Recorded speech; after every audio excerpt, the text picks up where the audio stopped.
Today we're in Montreal. Genevieve has her interview at the US consulate. So we might know today if I have my visa. It's very exciting.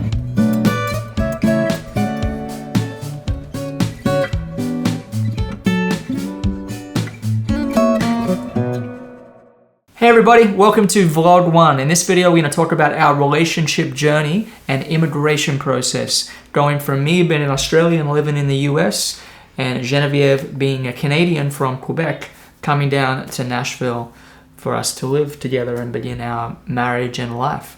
Spoiler alert, it was a crazy process. So Joe and I met 6 years ago now, a little bit over 6 years ago actually, which is wild because it felt like it was yesterday. I'm always a bit shy to say that because it feels so cliche. But I used to work in a music festival here in Quebec City, a massive music festival where we used to get just the biggest name, like the Rolling Stones, Foo Fighters, so many big names, including the amazing Joe Robinson. So the first year I was working there as a graphic designer, you were actually filling in for someone else. And so I had, as a graphic designer, to do some sort of social media post to talk about, oh, we have this new artist that's going to fill in for this other artist. So I did the post, I did a little bit of research, and then I ended up on your It's Not Easy YouTube video when you're super young in that blue, the room with the blue walls. Yep. And I was like, wow. At that time, I did not exactly know what I wanted in regards to like relationship, but I knew I wanted you to be a part of my life somehow.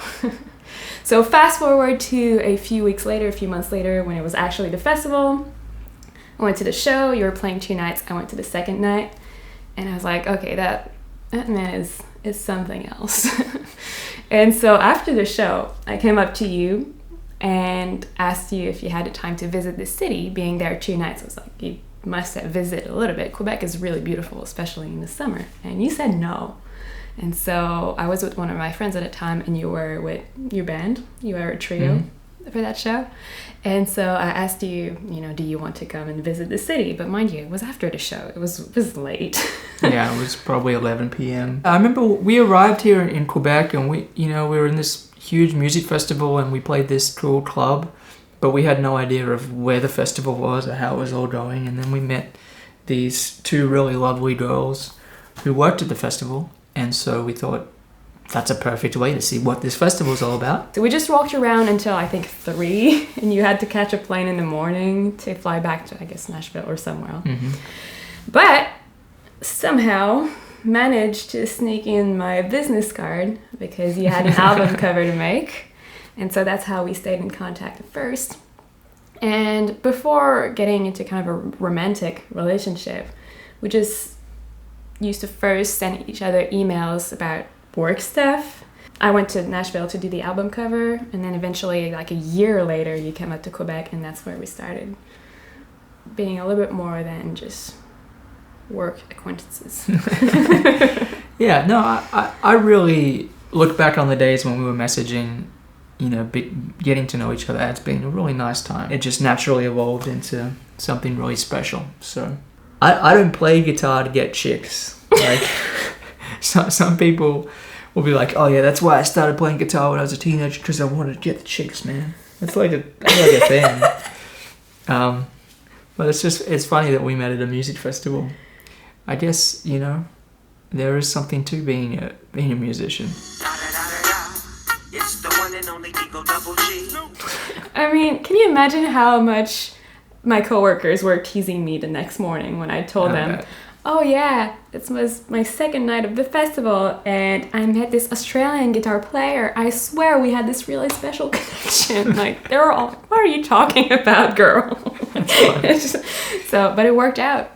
And yeah, we started dating officially on December 1st, 2016. And that meant we had to figure out a way to get together, because long distance relationship, okay for a little bit, but not for a lifetime. Yeah, and I was on the road a lot at the time. For me, an average year was 100 to 150 shows. So it was about half the year I was on tour. So you like to travel. I loved it. And, being someone who works from your computer, kind of being able to work from anywhere, you were able to come on the road with me and spend a few weeks at a time traveling around, seeing different cities and different countries. And that just became a nice way for us to spend time together and have some cool adventures. And when we decided that we wanted to, get married and do the whole living together, life together thing, that was a situation of how do we make that happen, being, countries apart.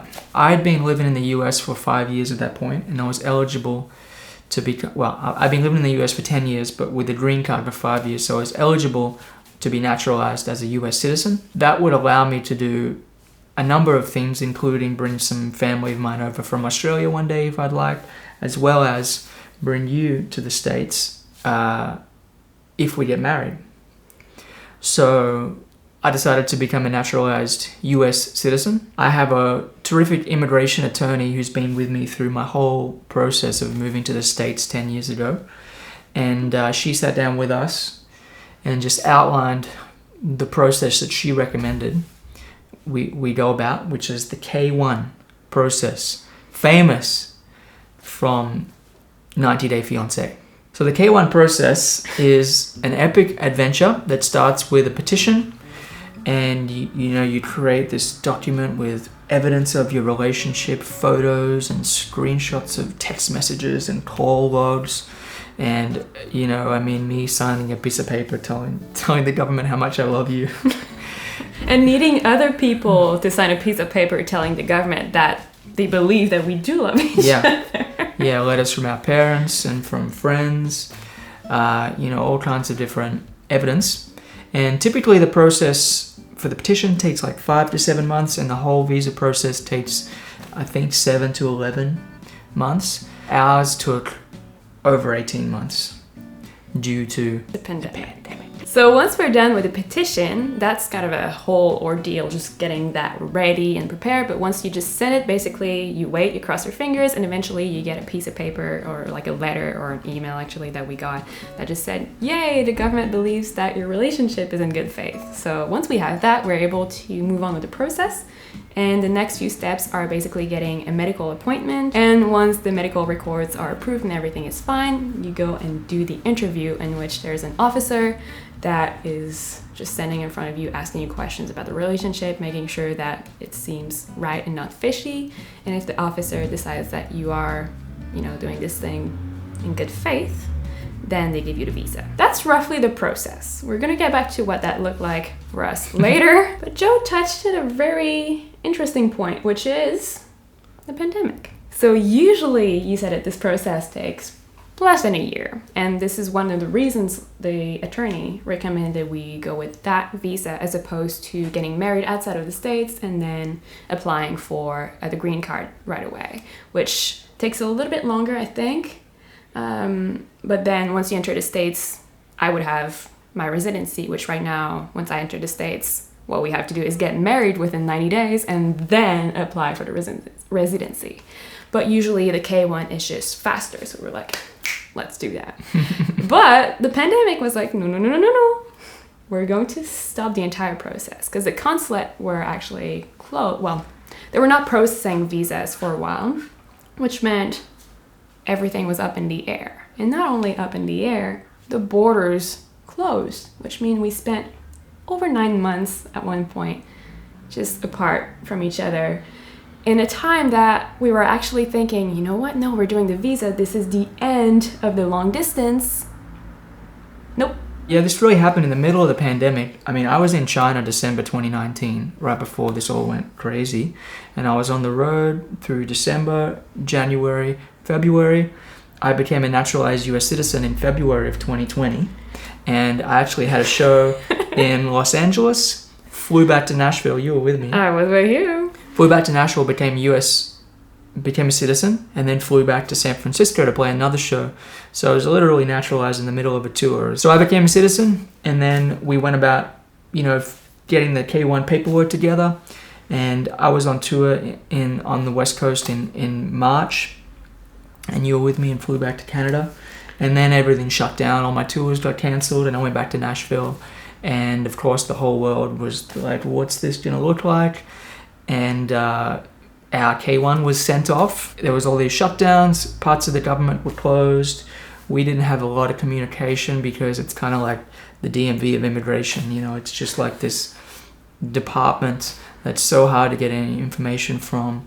And you know, in the end, well, we'll wait till the end of the video to reveal how it all went.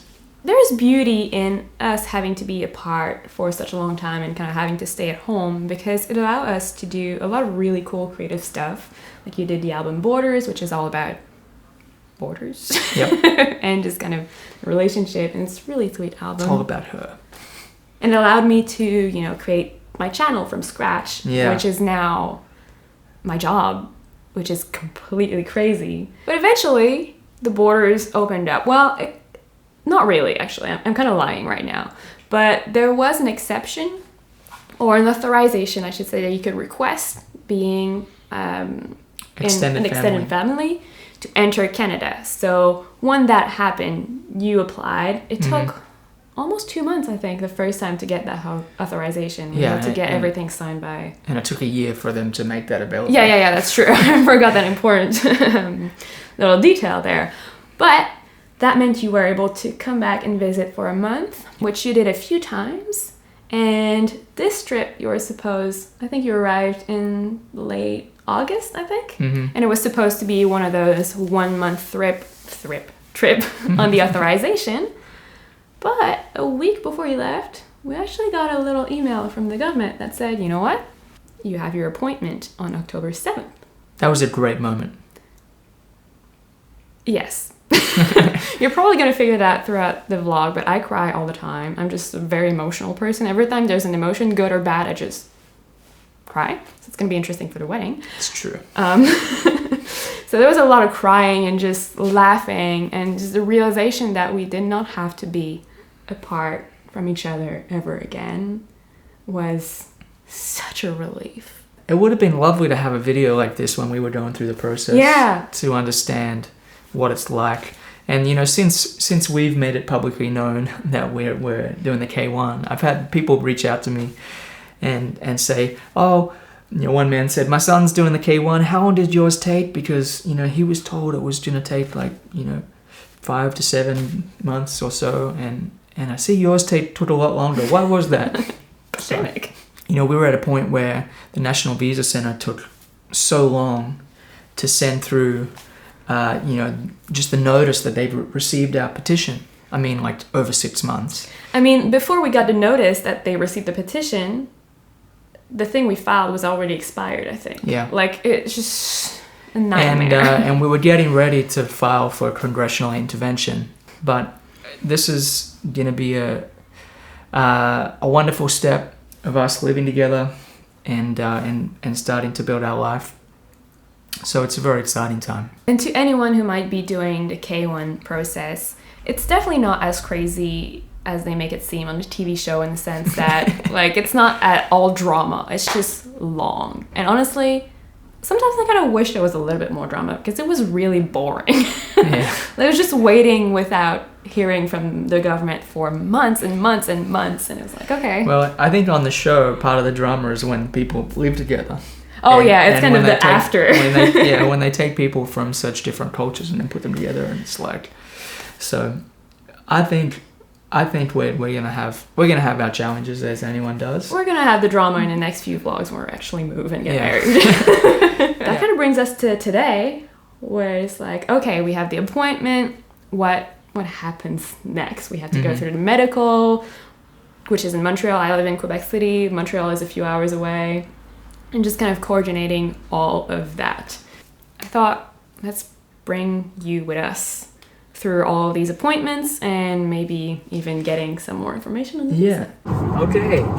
So here we are. We're driving to your medical appointment. Yeah. It's the first part of the last step, I guess. And there's this beautiful rainbow. We got up really early this morning.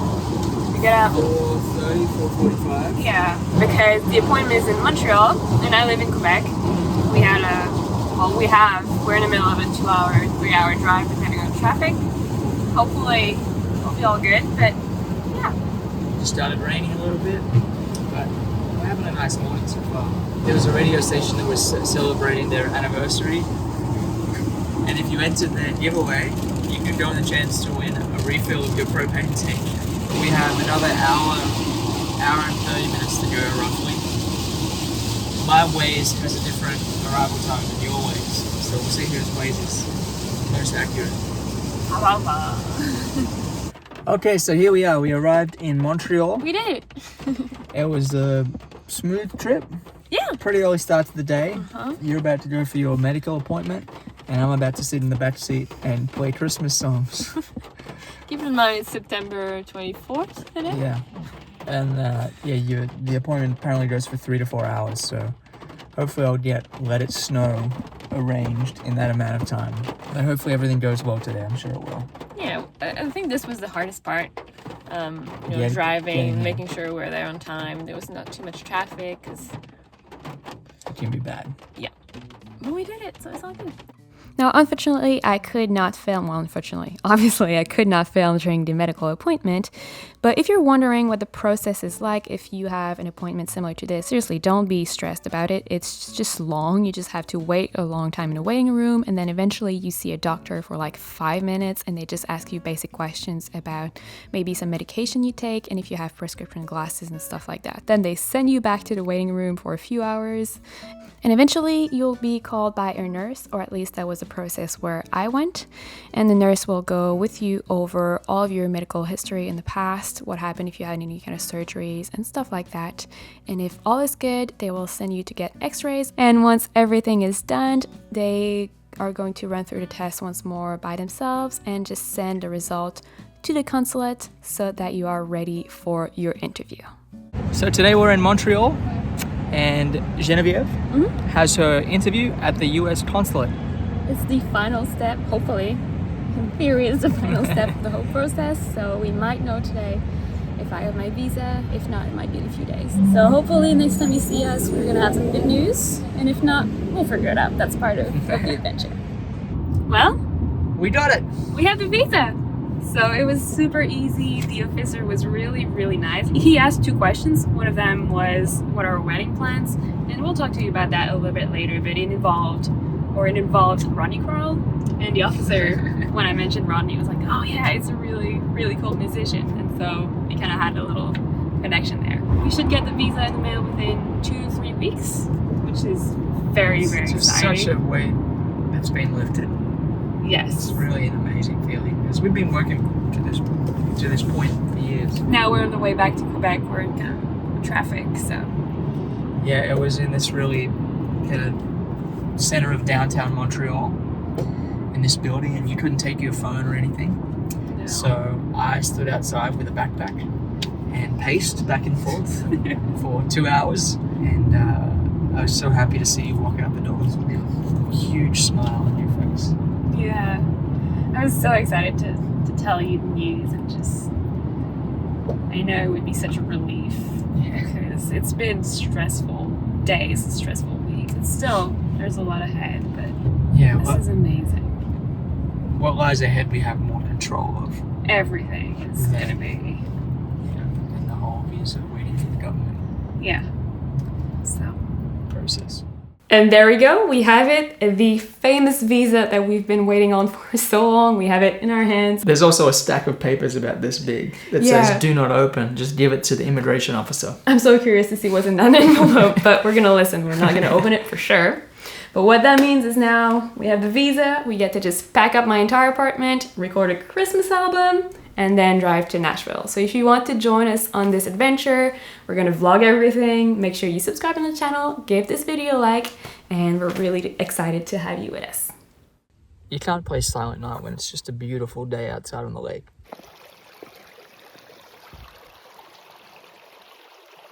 It's gonna be a case of playing through the pain.